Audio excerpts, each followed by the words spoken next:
Parenthood entirely, as we have seen with the defunding of Title X and those recent policies that have been passed. Do you think that community health centers can adequately replace these reproductive health clinics? If not, what do you think Congress could do to further regulate existing clinics, if anything at all? No. The answer is simply no. These clinics, they can't replace it. This is why it's so important to fight for Planned Parenthood. My wife and I have been big supporters of Planned Parenthood. The Republicans, they want to tell you the story that it's all about abortions. That's all Planned Parenthood does. And nothing could be further from the truth. For a lot of women, this is the only place they're able to go out and to get their health care. And it's not just about reproductive rights, it's also about breast cancer screenings, other issues that women have that they need. We cannot without Planned Parenthood, we would not adequately be able to service the women in these underserved communities that need health care. And this is why organizations like that are so important, and this is why I'm going to continue to fight for funding for it, because it's an essential part.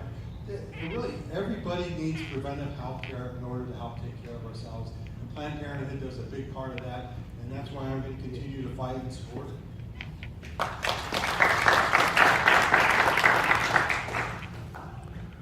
So I've been and am a Planned Parenthood patient.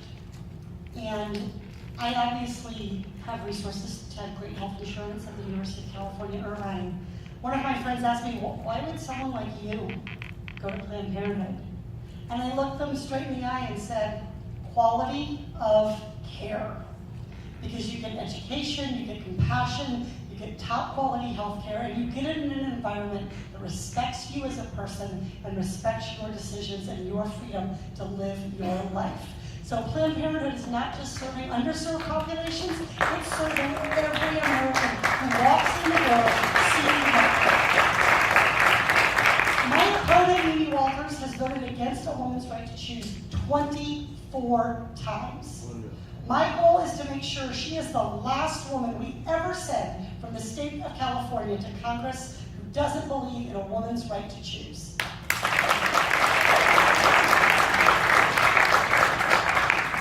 My wife and I have supported Planned Parenthood for as long as I can remember us being married, and I'm proud that Planned Parenthood has endorsed our campaign.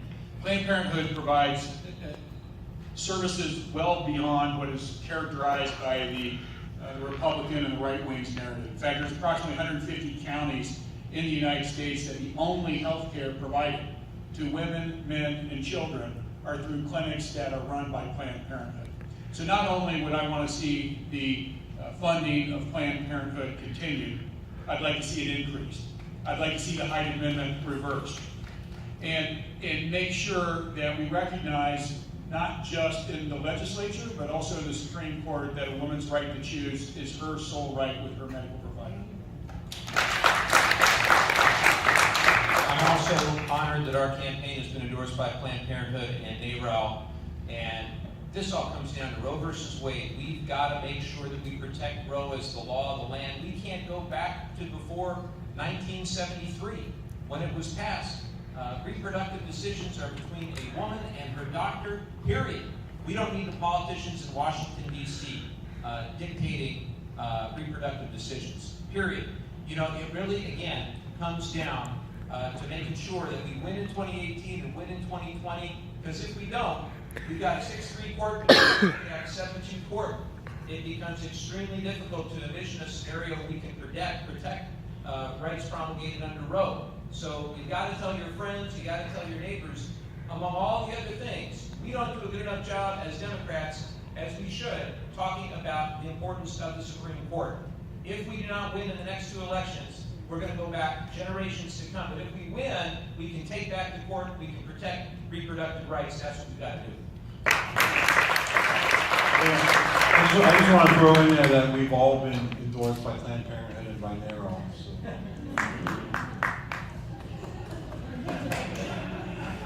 Thank you so much for those answers. I should say, those who are not here, Okay, moving on to the next topic, free speech versus hate speech. At what point does free speech compromise the physical and emotional safety of students? This is a big debate on our campuses, and it's one that we're struggling to address.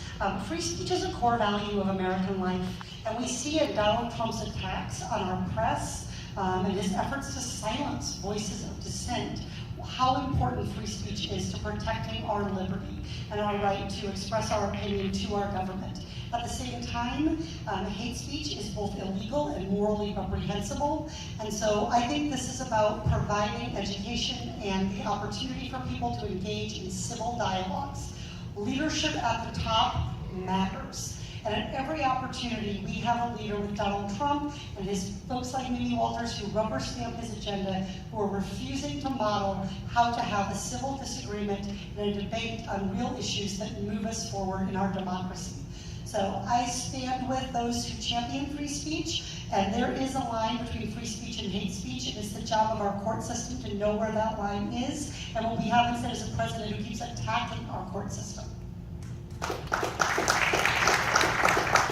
I agree with Katie, and I'd add one more element of that discussion, and that is that we see on college campuses across the United States where one group shouts down another group's ability to have a dialogue, to express an opinion on the basis that we don't agree with it.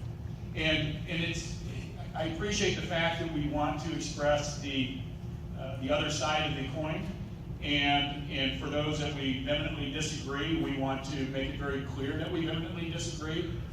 But I'm also concerned that if we're not able to have dialogue regarding issues, then we all go back into our respective corners and we never work towards solving the problems of the country. We become polarized in our willingness to talk, and that's not the direction that our forefathers and foremothers envisioned. They want us to talk. The best way to solve problems is talking to the other side and trying to understand their position. You don't have to agree with it, but at least listen to it and try and learn from it and provide a good counter argument as to why there's a better way forward. The founders intended for freedom of speech to be the lifeblood of our democratic institutions, of our values as a nation. And for 240 years, it's worked out pretty well. We've had, obviously, our ups and downs as a nation, but we've always, I think, been better when we disagree without being disagreeable. And wasn't it nice when we had a president who did that in Barack Obama? Unfortunately, you're right, we do take our lead from whoever is in the Oval Office. And we now have a president who fundamentally is trying to undermine our democratic institutions, including the free and fair press. When people no longer trust anything that they read, regardless of its source, when we don't even know what truth or fiction is anymore, well, we have a real problem. We've got to get back to basic belief in evidence and facts and science. And that means also listening to one another and trying to get to the truth, not pretending to know our own truth on the basis of our own opinion, because they are very different. So, when I was 18, I joined the Navy right out of high school, and I took that oath to protect and defend the Constitution of the United States. And then I did it again after college when I went back into the Navy, and I took that same oath. To me, the Constitution is very important, it's very sacred, and the First Amendment is definitely a big part of that. And I think Mike's right, we have a president who was basically attacking the First Amendment all the time. He's going after our press. And this is one of the fundamental rights that we gave ourselves to make sure that we kept a free society. When it comes to free speech, I would always hate to put restrictions on what people could say. I think Katie's right, it's up to the court to decide what is free and what is hate speech. But once we start putting limitations on who can say what and who can say that, we're walking a fine line. But I think it's up to us that when we hear that hate speech, that we have to be out there and we have to hold those individuals accountable for what they say and expose them for really what they are and the hateful people. Hate speech is coming from hateful people, and that's what we need to make sure that we're opening up everybody's eyes to that and really, truly, like I said, expose them for what they are.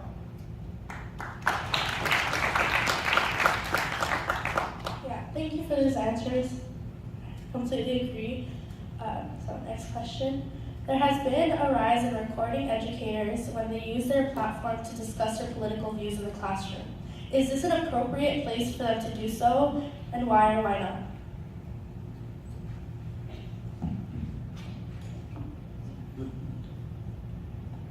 I think it depends what the purpose is of that discussion. If it's to try to engender a civil dialogue between students of differing opinions, that's probably a good thing. But if it's trying to press an agenda, I don't think that's a good thing. You know, it's some of my best teachers over the years have been those who have definitely had their own opinions, but also forced us to think about our own. And it always has been about the best teachers have been those who have encouraged us to disagree without being disagreeable. At the end of the day, we all are Americans. We all want a better country. We don't agree always on the path to get there, but our educators are our leaders, and the best are those, I think, that can engender those positive discussions, hopefully to bring us together around shared principles as Americans. Yeah, that's a tough question and a good question, because I don't really expect a political debate in a programming class or a professor to lead a debate necessarily in a political discussion in certain classes. But obviously, government and political science and international affairs, that's the whole purpose of the class, is to get into those kinds of conversations. And I would hope any professor or a member of academia, regardless of their personal views, would be attempting to get out all views with the students, and even playing devil's advocate against their own position, if that's what it takes to get a full, comprehensive discussion taking place among the student body. So part of it depends on the class, and hopeful that, as Mike pointed out, that the primary job of the professor or the teacher is to get people to open up, talk, and hopefully find where the common ground is.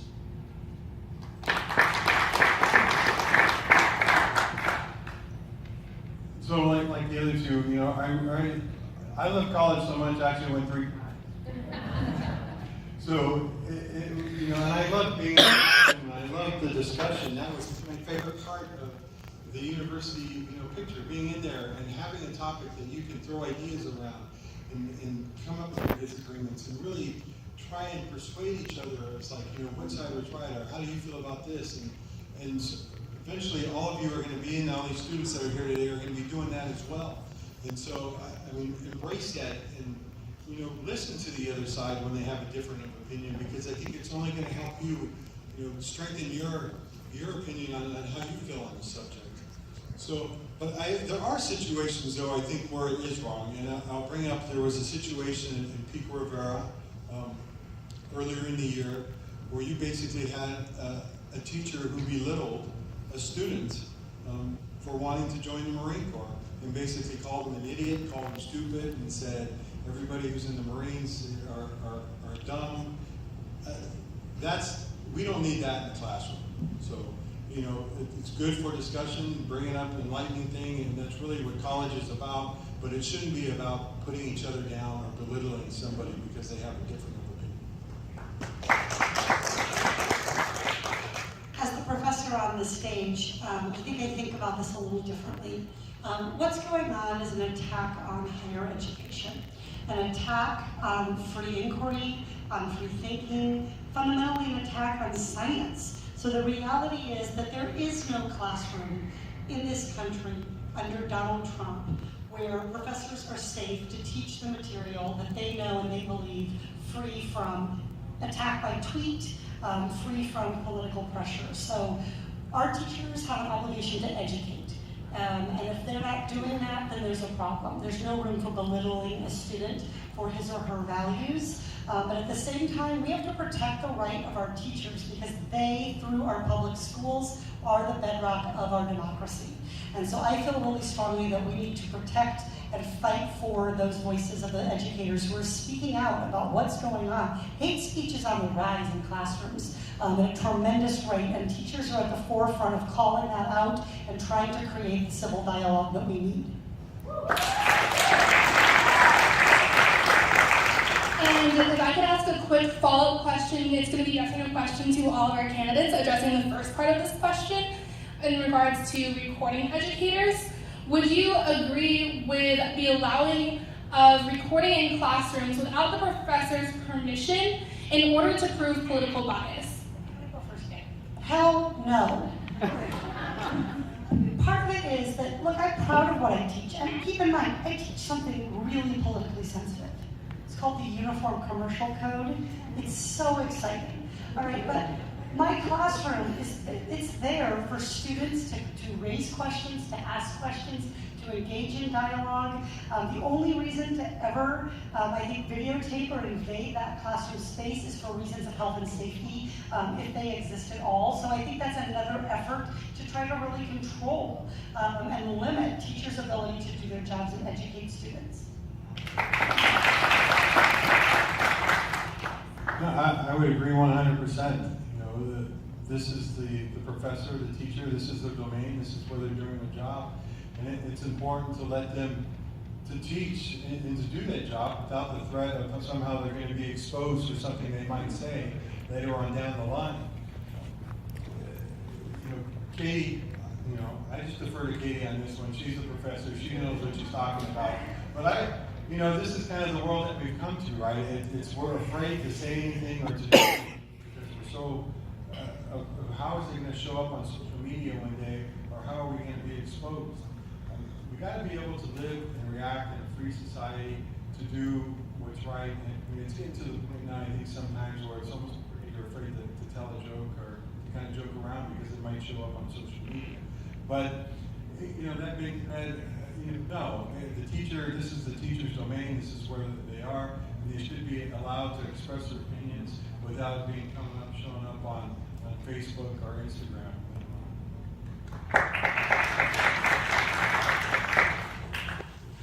Yeah, I've said this a few times on the campaign trail that I used to be an attorney, and politicians, candidates, and attorneys have something in common, and that is the old adage, we're a jack of all trades, master of none. And this would be a perfect area where I can claim to be not a master like Katie. I would defer to Katie on this, because I think the people that are teaching need to know that they have the right environment to be able to conduct the study and the discussion in the way that makes sense. Now, that being said, I also would suggest that anybody and everybody, as you go through life, just anticipate that everything you say is being recorded and filmed, because that's pretty much the world we live in today. So keep that in mind as you go through your daily endeavors. I'm with Professor Porter. I don't have anything else to say. Awesome. I just wanted to get that clarification out there to make sure we address the whole part of the question. And now we'll be moving on to our final topic, which is affirmative action. We have recently seen policy change in affirmative action in policies enacted under the Obama administration, and they have now been overturned by executive order. Do you believe that affirmative action is outdated with increased racial diversity in the United States? No, I don't think it's outdated at all. Look, I joined the Navy at 18 years old, right out of high school. And I was lucky enough that I met a chief petty officer who saw something in me that I didn't even really see in myself yet, and he recommended that I apply for this program. Well, what that program was, it was the Navy's affirmative action program. They were trying to get people of color to move more people of color into the officer ranks. I'm a product of affirmative action. I think I'm a success of affirmative action, and I think we need more programs that give students opportunity so that they can go and live a good life and make contributions to our not only our society but to our country. And so definitely when I am in Washington, I will continue to fight for affirmative action. I will continue to fight to make sure that our kids from underserved communities get opportunity, because I know there's a payoff in the end there when it happens. I think what Gil said about opportunity is really important to focus in on, because that's really what these programs and this kind of creating a diverse environment in the classroom or in the workplace or anywhere else is about. It's about making sure that there's the opportunity for every American, no matter where they're born, what color they are, their gender identity, have the opportunity to learn, to thrive, and to succeed. And in this country, we have a legacy. a legacy that leaves us with a lot of troubling social issues. And so until we have moved forward to a place where everyone comes into this world on equal footing, we're going to need to do everything we can to try to put people on equal footing so that they can achieve their personal best. Diversity and opportunity for all are two of the things that I think all four of us on this stage believe in strongly, and why it's so critical that we elect a new majority in Congress in November. The reality is that this administration and the Congress that empowers this administration is going after diversity in all its forms, not just affirmative action, but diversity in the workforce, diversity in housing. And this is something that is a very dark throwback. You know, the whole notion of make America great again, well, when was it great before? Before the Civil Rights Act? Before the Voting Rights Act? When exactly are we talking about here? Because the America that I believe in, the America that I was raised to believe in, is one where we appreciate and respect one another regardless of our differences. In fact, it is those very differences that make us unique. It is those very differences that are the unique American spirit that move us forward together regardless of our country of origin, our race, our religion, our gender identity. That's what makes us uniquely American. And when we have a growing divide between haves and have-nots and an attack on our diversity, we're not going to recognize America. It's going to be Trump land, nothing that we want to live in anymore. I talked earlier about my education plan and providing higher education opportunities for lower socioeconomic levels, which to me is the ultimate affirmative action. The bigger issue is actually we have to go back in time. Because if you look at from kindergarten, preschool, on up to college entrance exams, there's a lot of bias and prejudices built into that system already that provide inconsistencies and challenges for minorities to overcome. So we need to make sure that the playing field is as opportunistic for all as possible, from those early kindergarten, preschool, all the way up. And we also need to recognize that the testing that takes place for college admittance is biased in the nature of who developed those tests. So we need to work with minorities and minority leaders to understand how to get those biases and prejudices out of those tests to make sure that we have better opportunities for them to get into the schools they deserve to be in.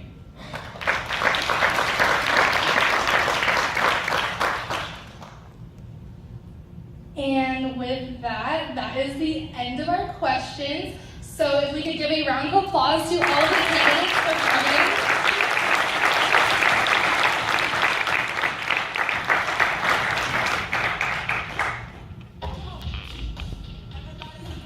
So we would like to let everyone know where they can get involved with each candidate. So we'd like to go down the line as well.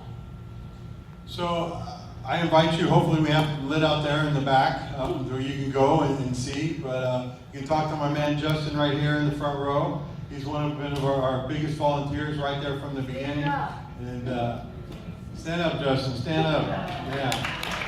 He's been great, he's been wonderful, and he's got the lid for you, and he could tell you about all our policies and how everything's going. I invite you to go to our website, cisnerosforcongress.com. Check us out, check us out on Facebook. And again, thank you for giving me this opportunity to come and talk to you today. And I look forward to working with you and turning Orange County blue. You can learn more about our campaign at katieporter.com and follow us on social media at katieporteroc. We can win this election. This isn't their year. This is your year. And this is our year together to turn Orange County blue. But it only happens if we do two things: vote and ask others to vote.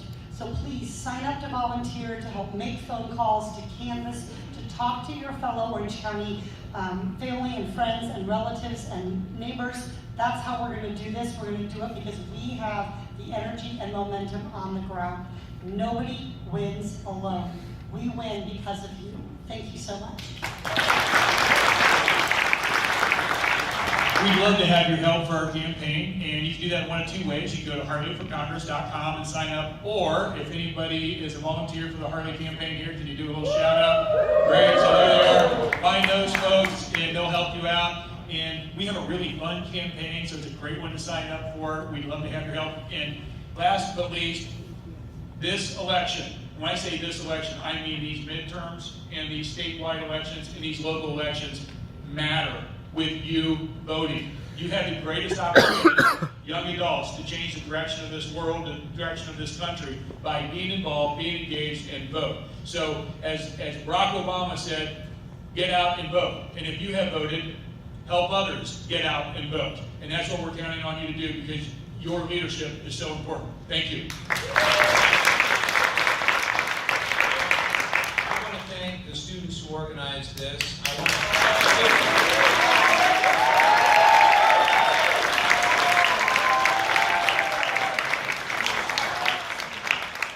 Ultimately, it was the students that propelled our campaign in the 49th. And a few of them are here. I know William in the front. You want to stand up for a second? If you want to get involved with I also have to say how excited I am.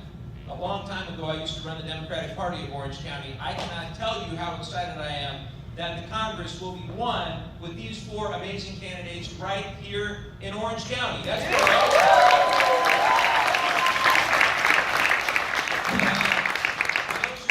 That don't mind driving a little further south. Our district has the southern portion of Orange County. We have an office in San Clemente. We also have 2 more offices, one in Oceanside and one in Solana Beach that's opening tomorrow, which I'm really excited about. I saw a couple people come all the way up. Thank you, Moms Demand Action San Diego, for coming all the way up. And go to 911.org or follow me on Twitter. I'm going to hang around for a while. Very grateful for your having us. Thank you so much. We just want to say thank you again to all of the candidates. And it's often, we don't see this often. We don't see a student-run town hall. We don't see students asking the questions, because oftentimes we're treated as, if you can't vote yet, you don't matter, or you're young, you don't get it, you don't know anything. So we also want to extend our appreciation to the candidates who did show up today and really showed that you do value student voices.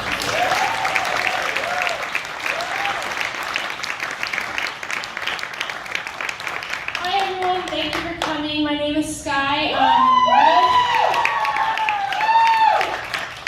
Really quickly, I'd love to do a photo op with the students, and I would like to actually have the candidates staggered. So Mike, if I could have you come over here, and Katie, if you could come over here, but leave the empty chairs in between each of you. And I'd like all the students in those front 2 rows and any other students in the audience come up behind the candidates. Bring your vote signs. Okay, so first topic is guns in schools. First question. Advocates against gun legislation bring up the concerns of illegally obtained guns and point to the inefficiency of restrictions in Chicago at preventing gun violence.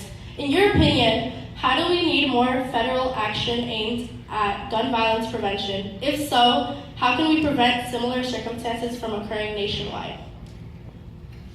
I guess first.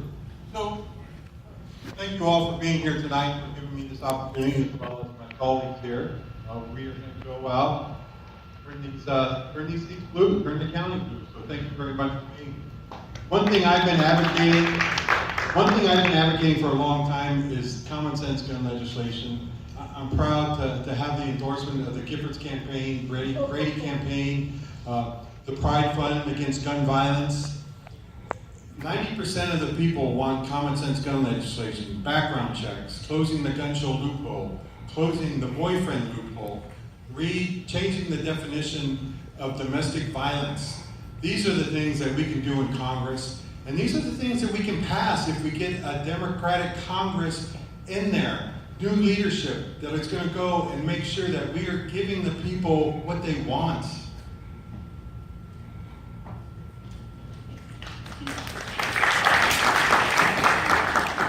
I'm Katie Porter, running against Mimi Walters. I too support gun violence prevention legislation. I think this is a day one issue that all of us running for office need to pledge to take action on, introduce legislation when we get to Congress. My opponent, Mimi Walters, sponsored the Concealed Carry Reciprocity Act, which allows someone who would purchase a firearm in another state without regulation to bring it concealed into our parks and communities and put us and our families at danger and at risk. I'm the mom of 3 kids, and they're worried about school safety. And so I really care a lot about this issue. To me, the solution here is simple. Have the courage to stand up to the NRA, refuse to be bought and paid for, and recognize that gun violence prevention legislation works. We've seen it on the ground in California, and it's long overdue at the federal level.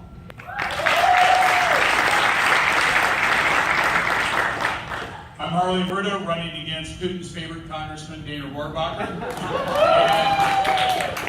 And in speaking to gun violence, I don't typically think any Democrat should have a litmus test for who they vote for, but when it comes to addressing gun violence, I do. And I think anybody that takes money from the NRA should automatically be voted out of office. Specifically, the gun legislation I would like to see is modeled off of California. California has some of the strictest gun violence prevention laws in the country.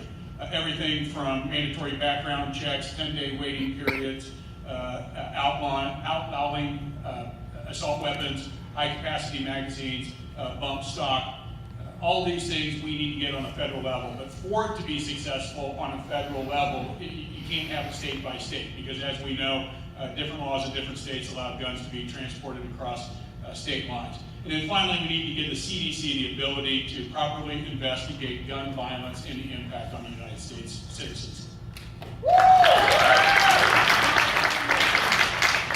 afternoon, everybody. My name is Mike Levin. I'm running in the 49th Congressional District, which for the last 18 years has been represented by a guy named Darrell Issa. Maybe you've heard of him. He is not running. However, his handpicked successor, a woman named Diane Harkey, is running. And much like Darrell Issa, Diane Harkey has a lifetime A rating with the NRA. And at the one and only time that we were on the same stage, we had 22 candidate forums in our primary. She showed up and was on the same stage with us exactly once. We were all asked, would you take money from the NRA? Everybody on the stage, the Democrats anyway, said absolutely not. It got to Harkey, she shrugged her shoulders and said, I don't see why not. What's the big deal? So her complete ambivalence towards this issue, her complete tone deafness, I think it's very simple. If we get elected to Congress, we have to make sure that we don't screw it up. All the work that you're doing, the activism, we've got to make sure that we follow your lead, empower you to get the change done. That's how we're going to get fundamental gun safety legislation passed in Congress with your help.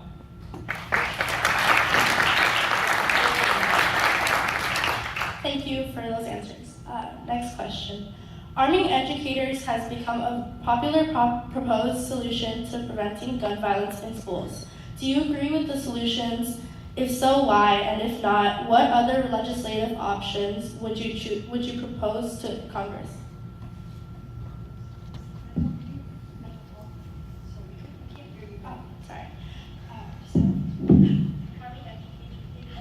Arming educators. I think my ears couldn't even hear it. Arming educators. No. I think I was not even expecting something that silly. Absolutely not. The solution to this is to keep our educators safe.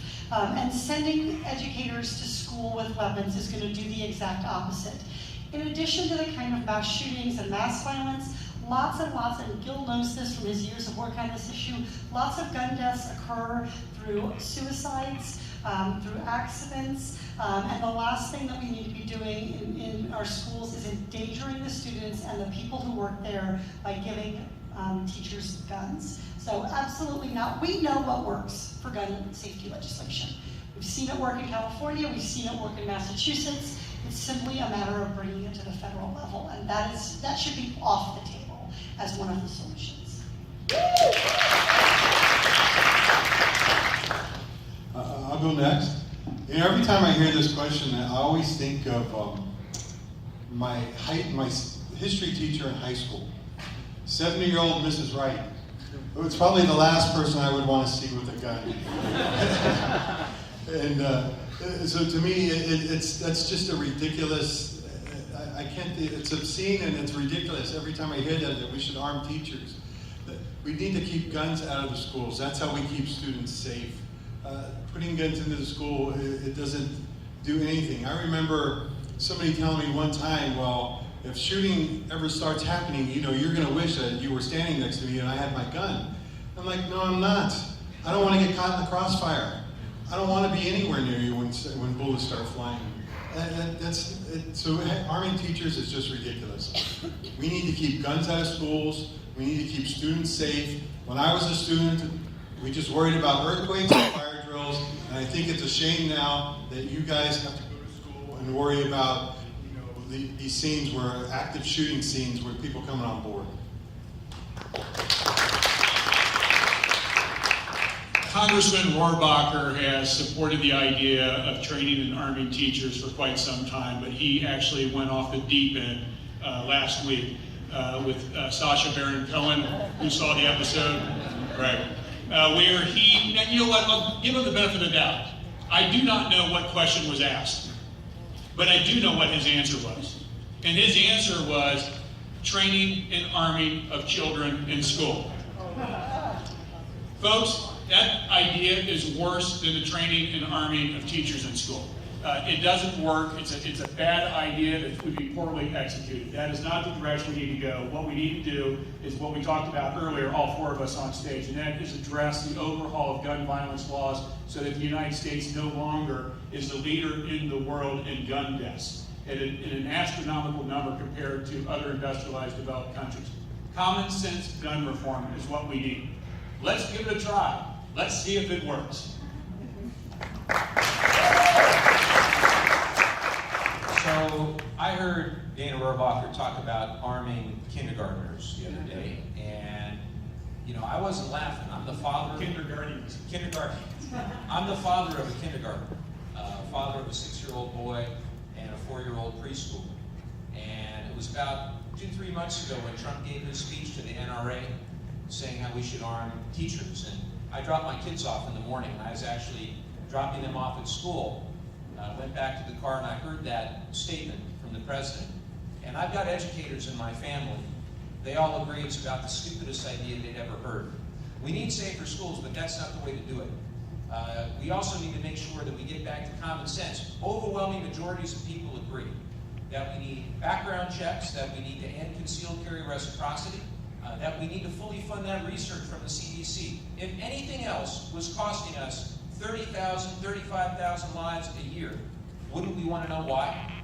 I think we know why, inherently. It doesn't take millions of dollars of research to see what's right in front of us, and that's that the NRA has far too much power. Thank you so much for those answers. This is definitely an issue that we can talk on and on about, but it is time to move on to another issue that many students, including myself, face, which is money in schools. So our first question, in the same order of candidates, is going to be, over 44 million Americans face debt due to student loans.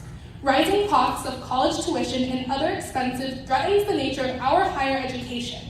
In what ways do you believe that we can best reduce the cost burden on students seeking secondary education?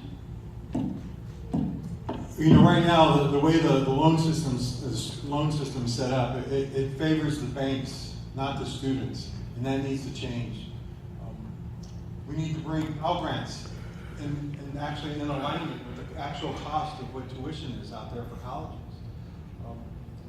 You know, the thing, I was very lucky in my education. You know, I actually got a Navy ROTC scholarship. The Navy paid for my bachelor's and my 2 masters. But I don't think I should be the exception. There should be ways that you should be able to give back to your country, to do community service, to pay for your college. And that's things that we need to go, that we can legislate for. The AmeriCorps programs are out there. Go into Peace Corps. If you want to serve in the military, that's always a great option too. But there are other things that you can do to give back to your community, to work off that debt. And we really need to fix the loan system. Like I said, we need to put it in, turn it into, so that's advantageous to the students, not the banks. I specialize in consumer law. I'm a law professor at the University of California, Irvine, and have spent my whole career fighting to help those who were cheated by predatory lenders and big banks. This is an issue I've studied on the ground, how the problem of student loans is bankrupting not just young people, but their parents and grandparents who are borrowing to try to help them. So this is an issue, if we don't address the $1 trillion in student loans in this country, we're not only going to see individuals hurt, but it's going to become a drag, and it is already a drag on our entire economy. I'm proud to support Bernie Sanders' College for All bill. I believe we ought to allow students to refinance their student loans to a lower interest rate. We ought to make sure that student loan servicers do their jobs of helping students get on the best repayment program for them. I worked with the Obama administration to pass regulations that did exactly that, only to see Betsy DeVos repeal them right when she got into office as the the Secretary of Education. If you go to HeartRateForCongress.com issues, you'll see my education plan there, 5-point plan that calls for, among other things, free college education for lower socioeconomic levels and subsidies thereafter that are phased out. Why? Because we got to have the smartest kids and the smartest workforce in the world if we want to compete on the global stage. Second, the chance that those kids with a 4-year college education or trade school education are going to pay higher taxes over the next 40 years, more than pays for the cost of the college education. Less impact they'll have on social services as well. Third, they'll have more discretionary income, which raises every single business out there. And fourth, it breaks the cycle of poverty. It's an absolute no-brainer to do it. But that's not the story. We also have to address the student debt. I believe the number out there right now is about $1.5 trillion in student debt. I would just piggyback on what Katie said. We need to provide opportunities to renegotiate interest rates, and there has to be a phase out of that debt period at some point. And it just can't be lingering over somebody's head for the rest of their life.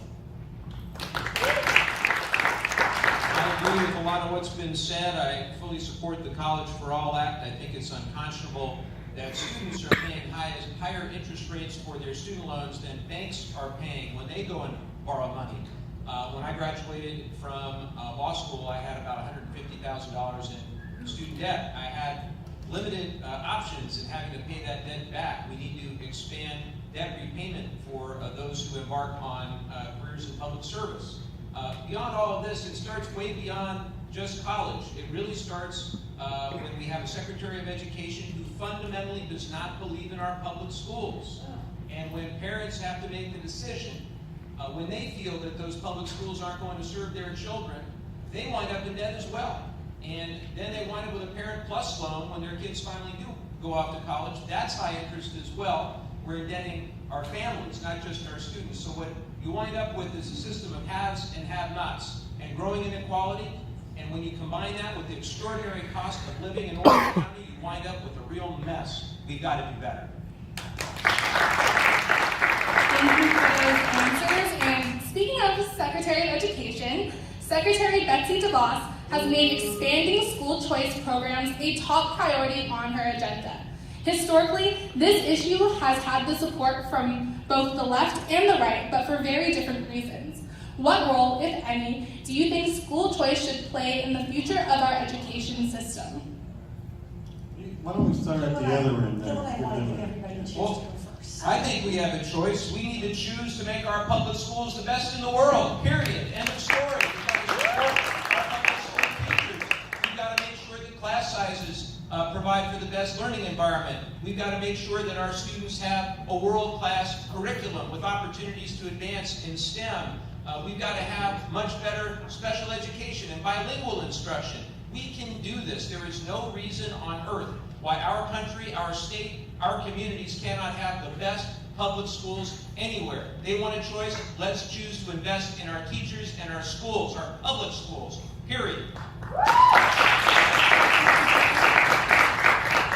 I agree completely with Mike, and I would add to that that the discussion about privatizing the public schools is the wrong direction, just like it's the wrong direction for our prison system, for ICE detention centers, and elsewhere. That's not the role of government to create for-profit operations and institutions, when it's the mandate of government to provide school and security to all Americans, and to abrogate that obligation, which DeVos obviously is trying to do, and to profit by it, as well as the other people in the swamp with her, is the wrong direction of the country.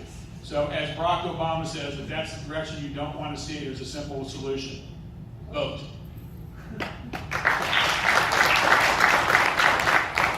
Public education is the bedrock of our democracy. I'm proud to work at a public university. I've worked at 7 other public universities, and I have 3 kids in our Irvine public schools. So I really see day in, day out how hard our community and the teachers and the staff at that school are working to support children. So I echo what Mike said. School choice is about choosing the school that is best for your children. If we have strong public schools, that's the choice families are going to make. We're fortunate here in the 45th district to have some of the best public schools in the country. We've also seen right here in our own backyard what happens when you allow, as Betsy DeVos wants to, people to put shareholder profits ahead of students. That's what happened with Corinthian College, and that's exactly what's at risk in our K-12 system if we allow Betsy DeVos to go unchecked. Betsy DeVos is basically walking around the Department of Education acting ignorant. She's basing her decisions without ever visiting a Title I school. She's never really been to public schools to see what they're like and how they operate, and she refuses to go. I mean, we all saw that 60 Minutes interview that she did. I couldn't believe it when she said she's never been to a Title I school. The reality is, most people send their kids to the local public school that's in their neighborhood. And that's where we need to put our resources. We need to put those at the local public schools. We don't need to be giving vouchers to wealthy people so they can have discounts on tuition that they can already afford. We don't need to be taking resources out of public schools to put them into charter schools. We also need to focus on early education. As the father of 2 young boys, and 4 years old, I can see the development in my young boys, and we need to, it's so important to the development for the rest of their lives, and we really need to start focusing on that, and also summer learning loss, providing programs during the summer so that students can continue their education.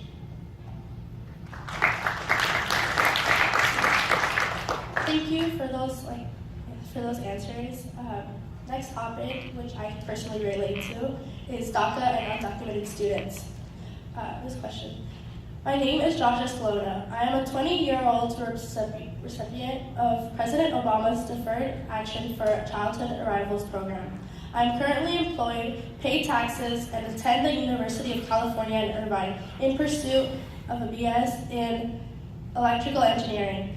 As the name of the program implies, a crucial distinction between me and most other students my age is the fact that due to the lack of support for a non-punitive path in citizenship, such as the DREAM Act proposed by Lindsey Graham, that is currently in limbo, I constantly worry about the future of my career and will do so every 2 years and $450 payment for the legal right to work.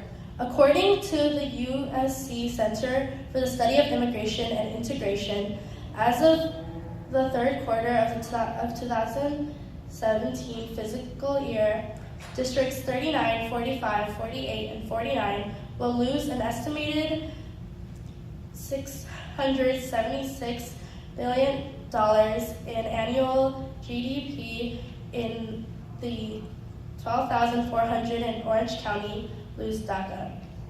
Understanding this potential economic loss of Orange County and the social insecurity my fellow DACA recipients constantly endure, how will you ensure that these 12,400 individuals are properly integrated into the only hope we have ever known? Sure. It's outrageous that it hasn't been addressed yet by the politicians in Washington. Absolutely outrageous. Where was the up-down vote by Speaker Ryan? Has it happened? No. McConnell? Up-down vote? No. We've been dealing with this issue for way too long. We had an opportunity to get this addressed in 2013. Senate Bill 744 passed 2-1 bipartisan support, a gang of 8, that had a clear pathway to citizenship for Dreamers, DACA, DAPA, as well as other undocumented residents of the United States who had been here, I believe it was for 10 years or more, with no violent felonies. That went to the House of Representatives, where it had support, bipartisan support to pass, and Obama would have signed it. And the Tea Party told Boehner, if you let it out of committee onto the floor, you'll no longer be Speaker of the House. That's bad politics. That's the problem we got in Washington. It's corrupt. We need to get new people in there who are willing to do what is obvious that needs to be addressed, and you are right on.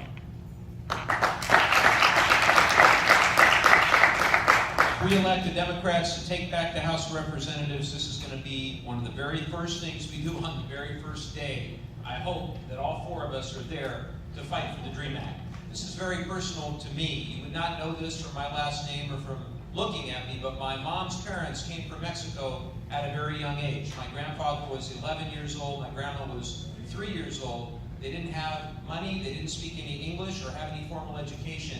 My mom likes to call them the dreamers of their time. But they believed that if they worked incredibly hard and played by the rules, that they would have a better future for themselves and for future generations. And now the youngest grandson is running for Congress. They're no longer here, but I can tell you that if they saw the type of rhetoric, the type of toxic, divisive rhetoric from this president and this administration, where they are trying to divide us on the basis of our country of origin, as well as our religion, our gender identity, they would be ashamed and disgusted. That's not the type of country that they taught me to believe in, not the type of country that I'm teaching my children to believe in. We must do better. We must fight for our American values again.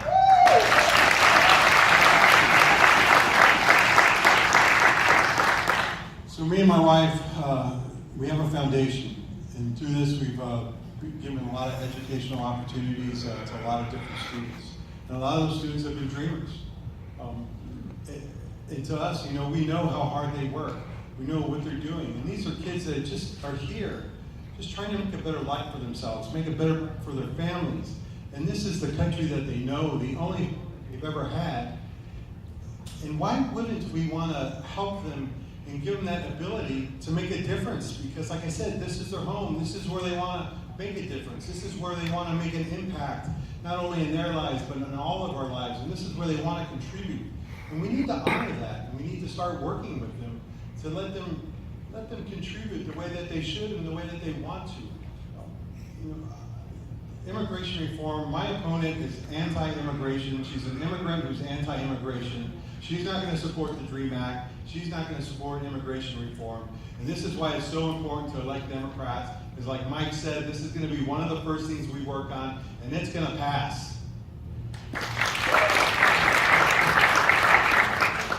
I've seen with my own eyes how hard the dreamers work that are at the University of California, Irvine, and at our other educational institutions throughout Orange County and throughout this country.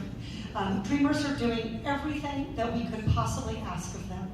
They came forward, they identified themselves, they're in school, they're paying taxes, they're working hard, they're following our laws, and they're living our American values. We as a country have to keep our promise. We promised dreamers protection and a pathway to citizenship, and that pathway to citizenship is long overdue and overpriced. So I agree with all of the candidates on this stage. This is a top priority, and it's something that is good not only for our values and for our society, it's good for our economy here in Orange County too. Thank you for those answers. Our next topic will be reproductive rights in education. Recently, the Time's Up and Me Too movements have started national conversations on consent. However, sexual education curriculum has historically remained abstinence only. Is there a need for a federally mandated comprehensive curriculum to shift the culture around sexual violence? If so, what would that look like? I'll take this one first. Absolutely. We're seeing right now on the ground in our communities in the 45th district the refusal of some of our school boards to implement our state of California sex ed program, which is comprehensive, holistic health, including questions of gender identity, same-sex sex. It is a great curriculum that we are seeing our communities refuse to implement in the way that it should be. So it's very clear that without strong federal leadership on this topic, that kids are not going to get the information they need to make their choices about their bodies, their reproductive health, their overall health. I think with regard to the general conversation about sexual violence and sexual consent, leadership matters. And we have someone in the Oval Office today who has shown time and time again a willingness to disrespect women and a willingness to personally assault them. So we have to stand up for our values, and that starts with electing more women.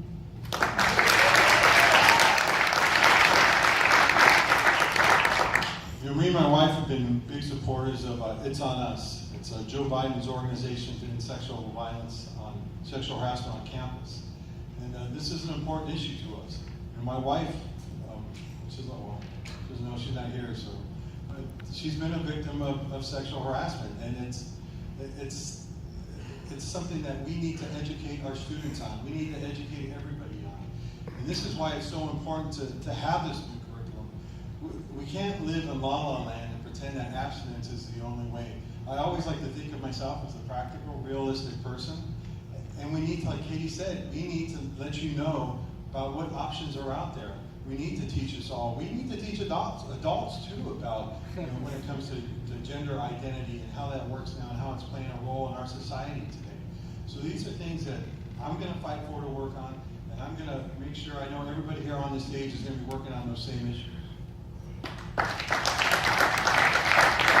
we have a big problem, and that's the culture of toxic masculinity. And it starts with the guy in the Oval Office. We cannot normalize the behavior that we've seen from Donald Trump. When I saw the past few weeks tapes come out, cutting deals, hush money, and this has happened multiple times, it was obvious that this was standard behavior. And you don't see members of Congress on the Republican side standing up and saying this is morally reprehensible. That, for me, is fundamentally the problem. And of course we need sex ed in schools. We also have to be mindful that reproductive rights are hanging in the balance right now with the appointment of Kavanaugh to the Supreme Court. We've got, I think, 2 election opportunity to change course in this country and to reverse a lot of the harm that's going to be done by potentially a 6-3 court for years to come. We've got to take back the House in 2018. We've got to win back the White House in 2020. We are either going to repudiate or validate the type of behavior we see in the White House, and I've had enough. How about you?